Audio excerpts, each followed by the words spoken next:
Dennis, it's Bob and Tony here at our Eastern Connecticut studios. Thanks for joining us tonight, Dennis. Hi, Dennis. Hello, how are you? We're doing well, Dennis, and thank you for calling in. And it's been a pleasure chatting with you the last few days and making this appearance possible. And we wish you all the best. I should, first of all, congratulate you on, should tell our fans that Dennis was married this past winter, Tony. That's number one. And number two, I know you had a birthday a couple of weeks ago, Dennis, so congratulations on both counts. Well, thank you very much. I appreciate it. And a little background on Dennis, Tony, for our viewers out there. He was drafted by Pittsburgh in 1977, did not sign, later drafted by the California Angels in the first round of the 1980 draft. That's after attending Creighton University. Ended up playing with 5 major league teams between 83 and 95. 12-year career, won 91 games, appeared in 256 games, ERA just over 4, and close to 1,500 innings of pitching. And again, had some great years. We'll talk about them as we go along. But my first question, Dennis, I was reading a little bit about your background. You were born in L.A., and I know you went to high school in Colorado. We usually ask a lot of our former athletes about some of your early heroes and maybe the teams you follow when you were young. Well, I grew up in Southern California, so I followed the Angels and the Dodgers, and Jim Fregosi, and then for the Angels, and then Steve Garvey for the Dodgers. Wow. Went to more Angel games than anything because we were much closer to Angel Stadium at the time.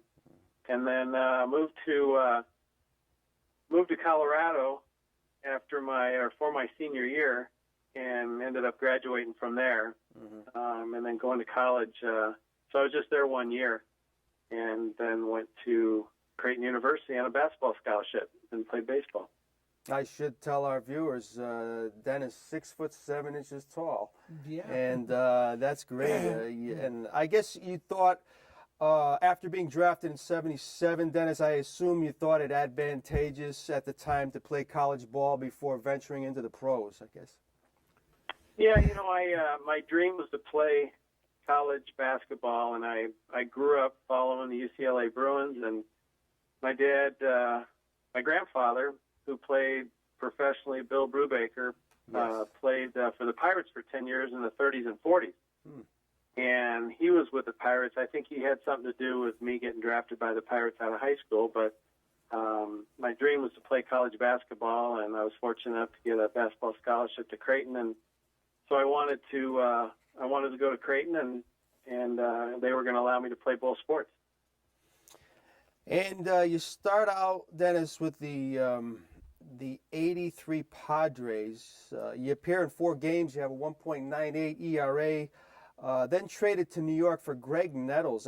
That's as far away as possible that you can go from the West Coast all the way to New York. How about your thoughts at the time when you just found out about that trade across the country?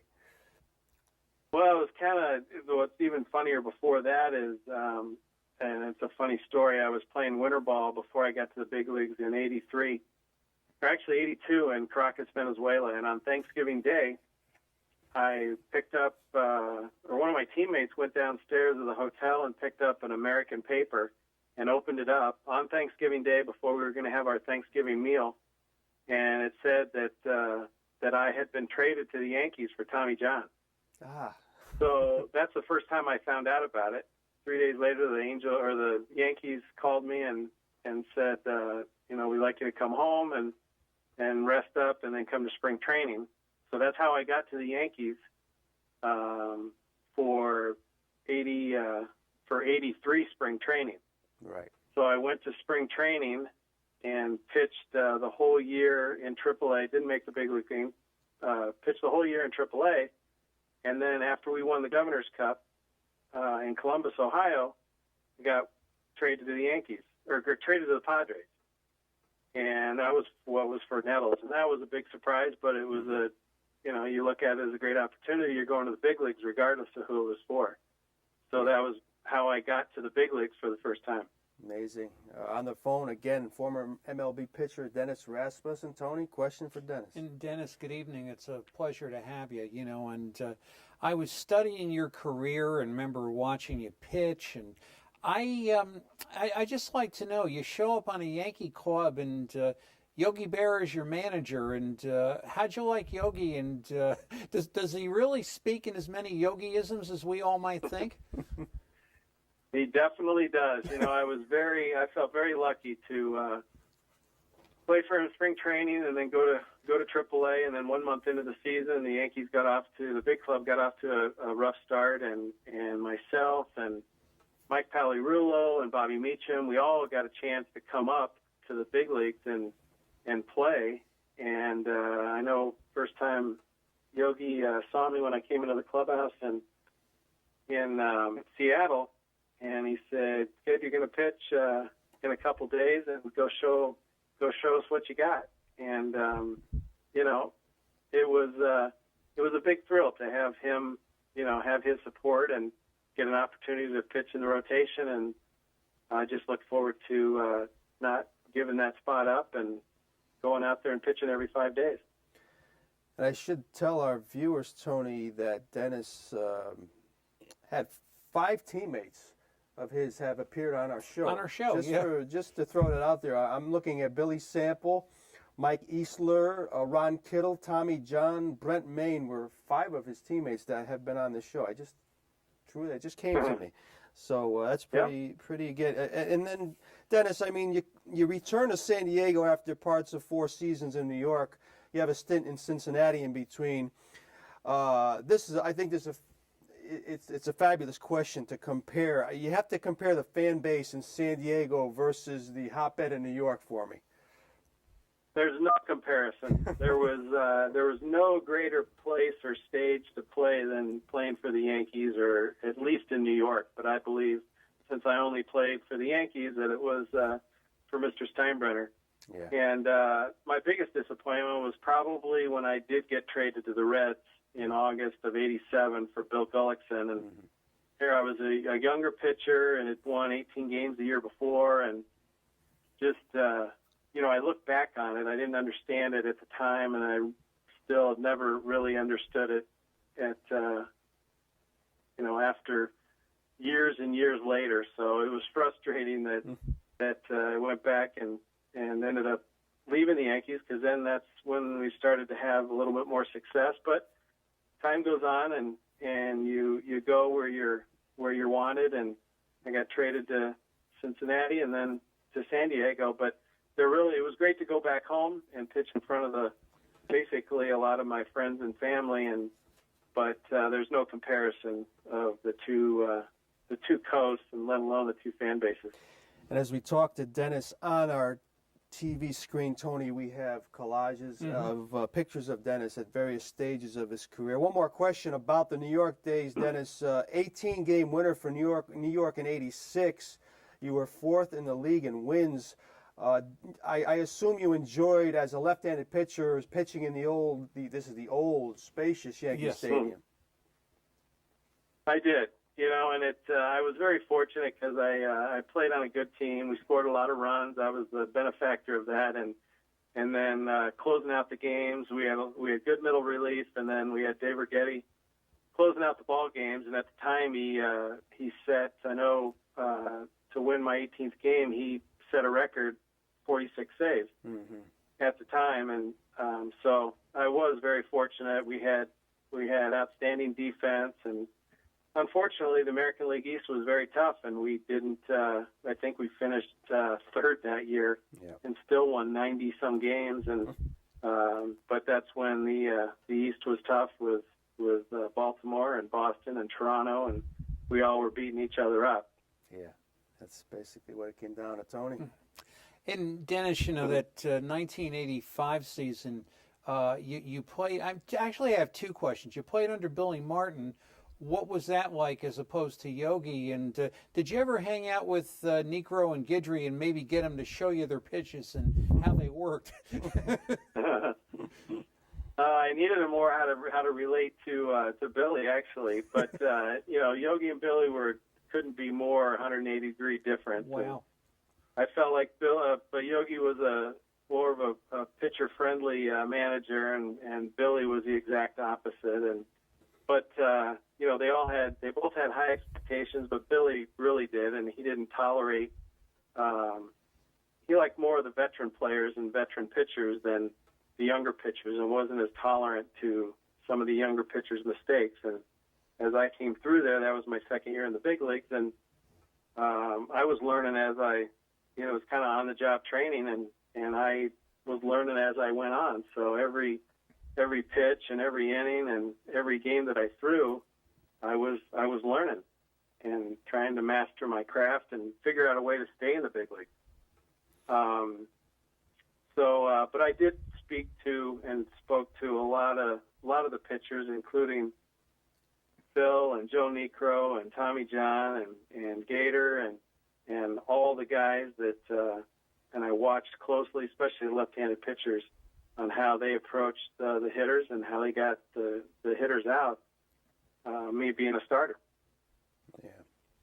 And I had mentioned before, Tony, that Dennis spent time with 5 different major league teams, 92 for just 3 games with Chicago in the NL before moving on to Kansas City, where you spent parts of 3 seasons, Dennis, and where you ultimately ended your career.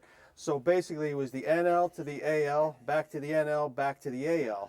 So my question is, did you notice back then, and we used to hear this a lot, Tony, that any specific differences in the ways balls and strikes were called? We were always under the impression, at least 20 years ago. The AL was a high ball league. Yeah. Was that something that was pronounced to you at all?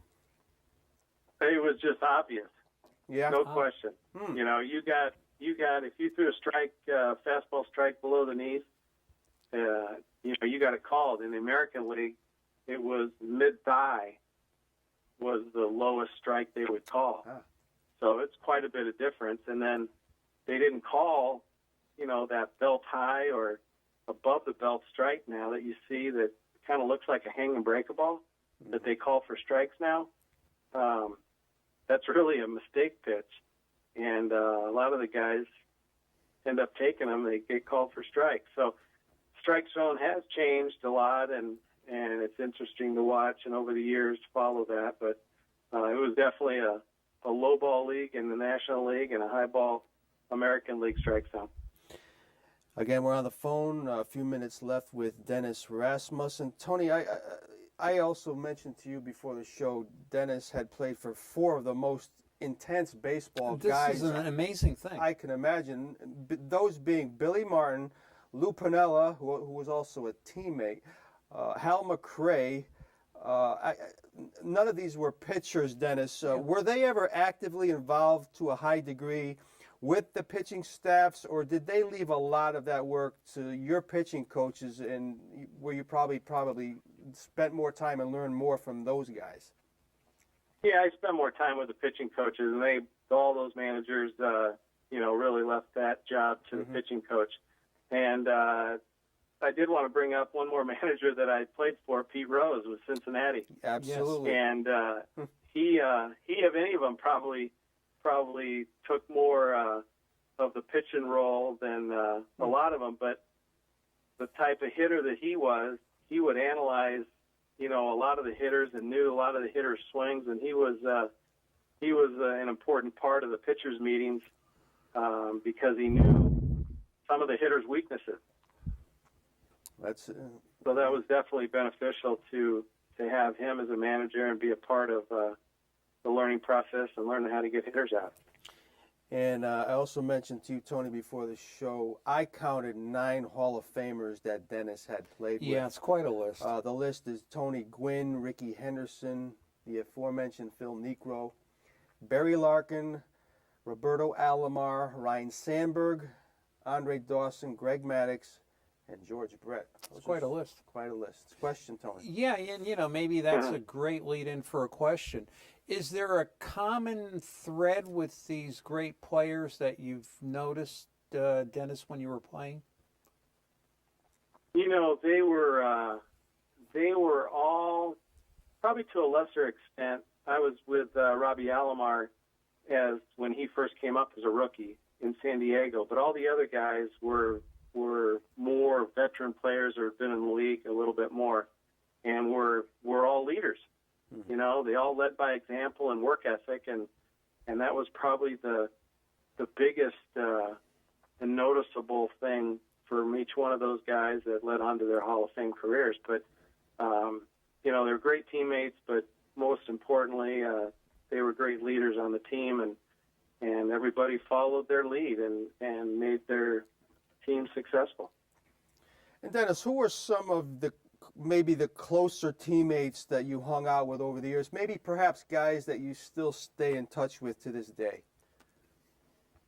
You know, I stay in touch with quite a few through the Major League Baseball Players Association. Mm-hmm. We have events throughout the country, throughout the world, where we do youth clinics, youth baseball clinics, and golf tournaments, and we stay pretty well connected. And it's you know, from all the guys that I played with and against, I've gotten to be friends with a lot of guys that I didn't play with that I did play against because of these off the field and post career events.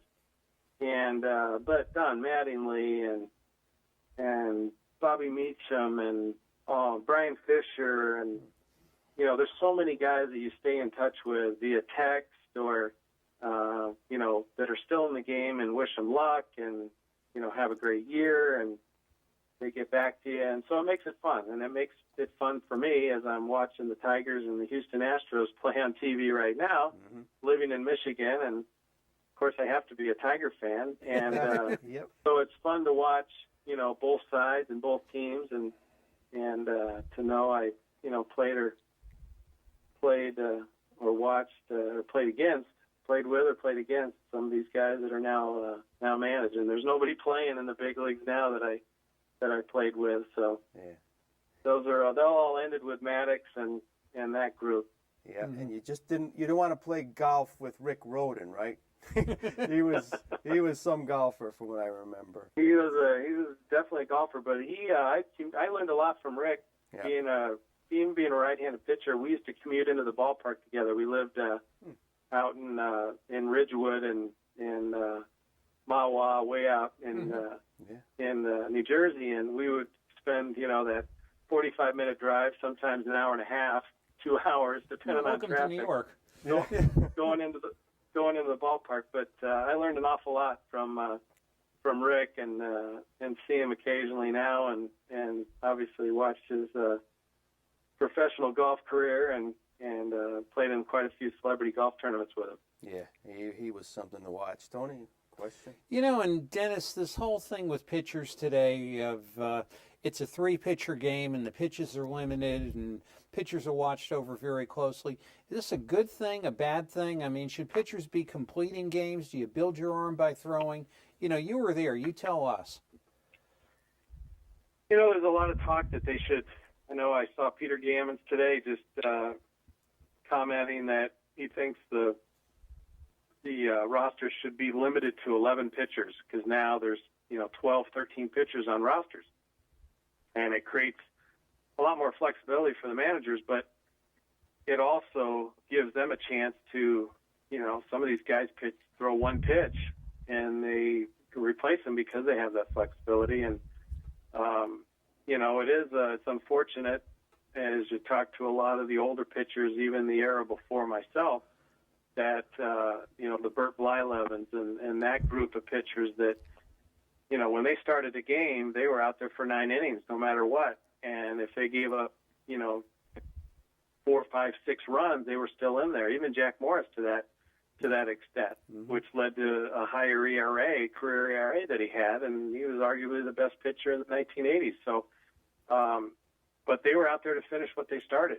And I think I learned that was the mentality that I took into each game, and I'm not sure that's the same with the starting pitchers of today.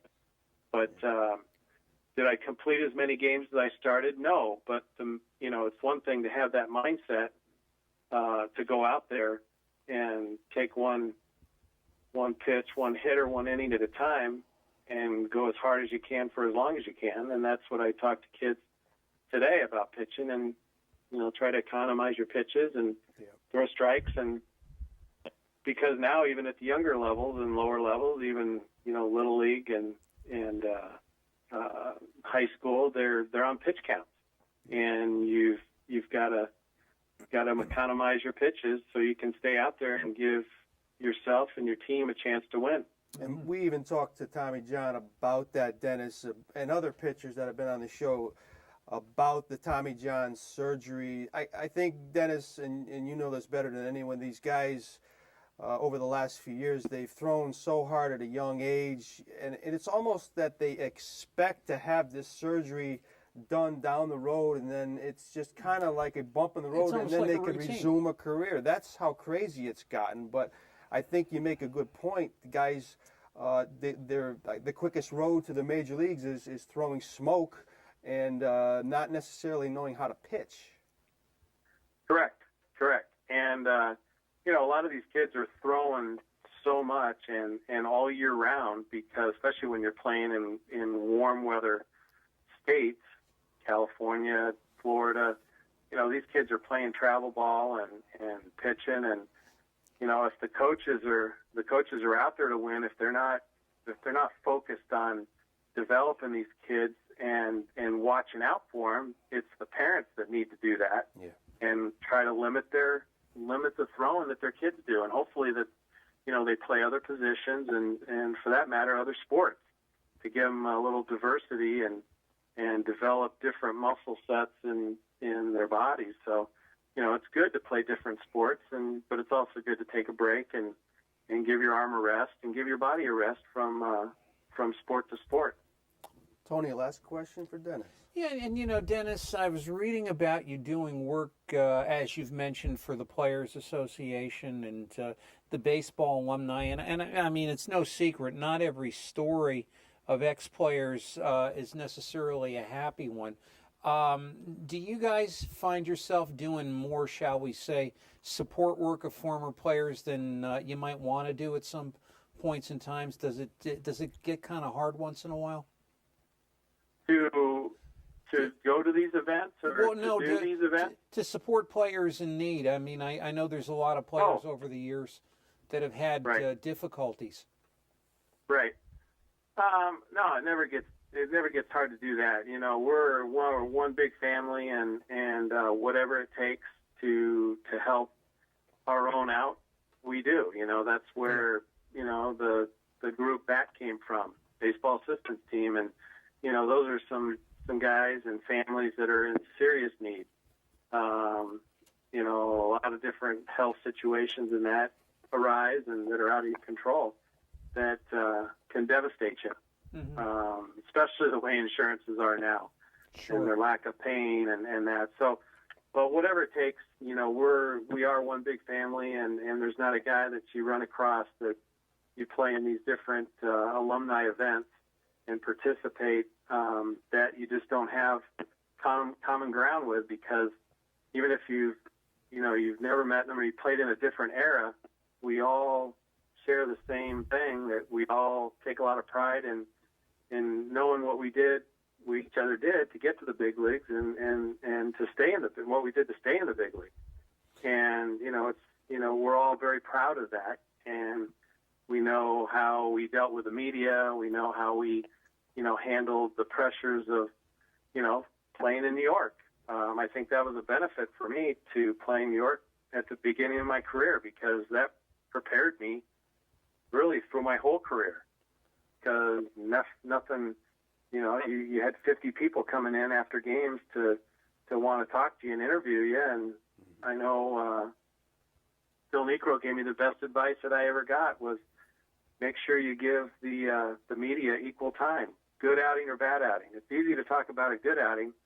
Tough to talk about a bad outing, but they've got a job to do, and if you give them equal time, they'll respect you, and it'll be to your advantage, and they'll write favorably for you and accurately. Makes a lot of sense. And that's exactly what happened.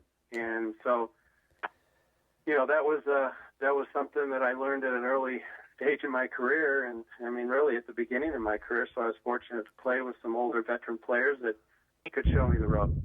Well, Terrific. Dennis, we Great. wish you continued luck in doing the good things that you do.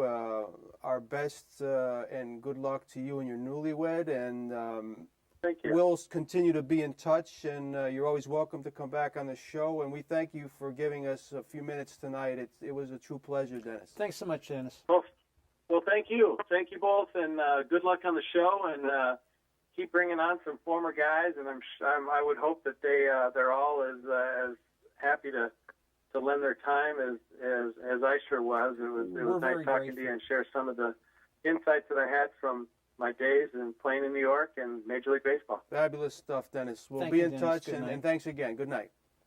Okay, good night. Take care.